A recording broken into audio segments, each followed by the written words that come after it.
ସ୍ୱାଧୀନତାର 77 ବର୍ଷ ପରେ ମଧ୍ୟ ବାସ୍ତବରେ କ'ଣ ଆମେ ସ୍ୱାଧୀନ? ସ୍ୱତନ୍ତ୍ର ଭାରତର 77 ବର୍ଷ ପୂର୍ତ୍ତି ସ୍ୱାଧୀନତା ପ୍ରାପ୍ତିର ଏହି ବଳିଷ୍ଠ ଉପଲବ୍ଧି ଲୌହ ଲୌରଞ୍ଜିତ ସଂଗ୍ରାମ ଉପରାନ୍ତେ ଜାତୀୟତା ଭାବରେ ଏକ ଉତ୍ତୋଳିତ ପରିଧି ଗଢ଼ିବାରେ ସକ୍ଷମ ହୋଇଛି। ତ୍ରିରଙ୍ଗାର ଅପରୂପ ରୂପକାନ୍ତିର ସ୍ପର୍ଶରେ ଦେଶପ୍ରେମର ଉଦାତ୍ତ ଅନୁପମ ଅନୁଭୂତି ଆଜି ଅନେକ ଭିତରେ ଏକକର ମର୍ଯ୍ୟାଦାକୁ ହର୍ଷର ସହିତ ତଳି ଧରିଛି। ସାରା ଦେଶ ଆଜି ପାଳୁଛି 77ତମ ସ୍ୱାଧୀନତା ଦିବସ।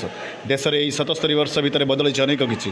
ଗୋରା ସରକାରଙ୍କ ଦମନ ଲୀଳାରୁ ମୁକ୍ତି ପାଇ ଆମେ ଆଜିର ଦିନରେ ସ୍ୱାଧୀନ ପାଇଥିଲେ, କିନ୍ତୁ ସତରେ ଆମେ କେତେ ସ୍ୱାଧୀନ?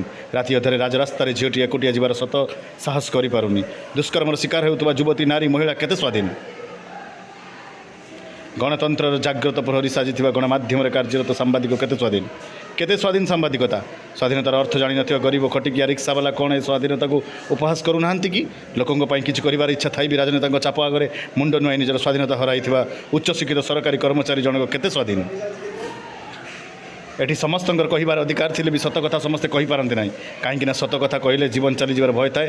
ତେବେ କୁହନ୍ତୁ, ଏ କିପରି ସ୍ୱାଧୀନତା? ପରିଶେଷରେ ଅନେକ ସ୍ୱାମୀମାନେ ନିଜ ସ୍ତ୍ରୀ ଆଗରେ ପରାଧୀନ, ତ ଅନେକ ସ୍ତ୍ରୀମାନେ ସ୍ୱାମୀ ଆଗରେ ପରାଧୀନ। ତେବେ ସେ ଯାହା ହେଉନା କାହିଁକି, ବିଜୟୀ ସ୍ୱାଧୀନତା ଦିବସ ପାଇଁ ନିଶ୍ଚିତ ଏକ ଉପହାର।